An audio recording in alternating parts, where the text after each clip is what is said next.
Hi, and welcome to part 2 of my 3-part book review series for learners in the middle years. In this instalment, I will be looking at the book The Little Refugee by Arne and Susan Doe and illustrated by Bruce Whately, which was first published in 2011 by Allen and Unwin.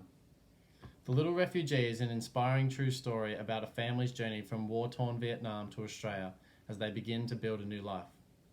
Similar to A Long Walk to Water, this book explores the concepts of refugees and cultural diversity. The book is told from the perspective of author Arne Doe as he recounts his childhood experiences from the devastation in Vietnam to the long perilous boat journey at sea to finally arriving in Australia with hope and optimism. Once in Australia, Arne and his family struggle to come to terms with stability as they deal with financial hardships and being foreigners in a new country.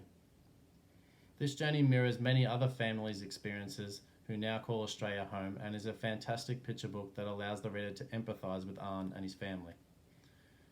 Upon arriving to Australia, Arne and his family struggles to make ends meet as they are unable to afford things such as school uniform, with the family's entire income based around the success of their sewing business. This book is a great resource for students to learn about what life can be like in Australia for people from other cultures and countries. As our schools are ever growing with a diverse range of backgrounds, it is important that students acknowledge the difficulties that other students may face as they try to fit in. This is reflected in this book as Arne initially struggles to make friends at school and is left to feel isolated and alone. I am sure that many students in today's modern society still face these challenges, particularly in the middle years. However, Arne acts as someone who these students can aspire to be like as he eventually earns the prestigious role of becoming school captain. This demonstrates to the reader that no matter where you come from or how different you look, you can still achieve great things just by being yourself. Despite this book perhaps being a little basic in terms of reading for middle year learners, I feel the accompanying images and underlying concepts are things that can be really explored and expanded upon to help support students' literacy learning.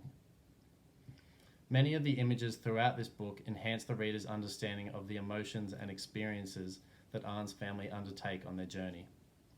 An activity students can do to develop their literacy skills through this text is analyse the pictures and make notes about how the author and illustrator are trying to enhance the story.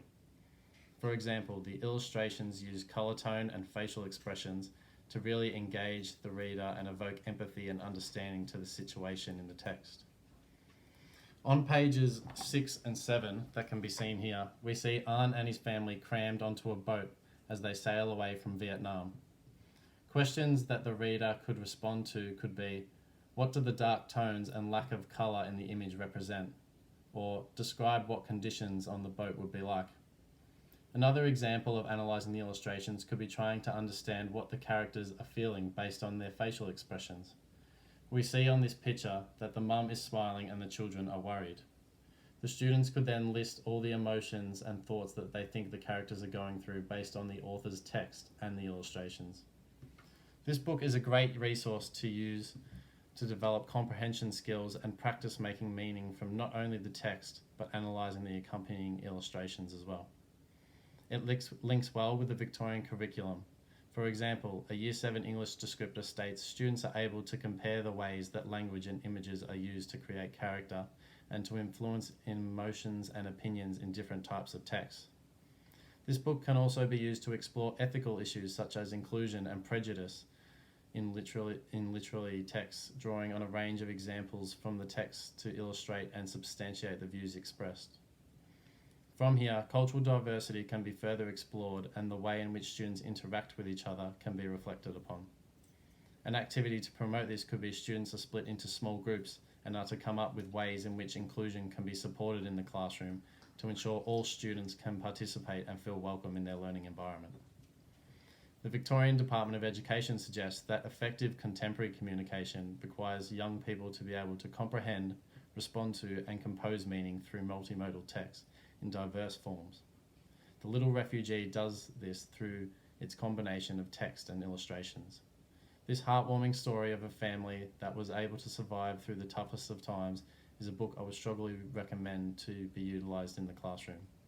Thank you for listening to part 2 of my 3-part book series. Stay tuned for the third and final instalment.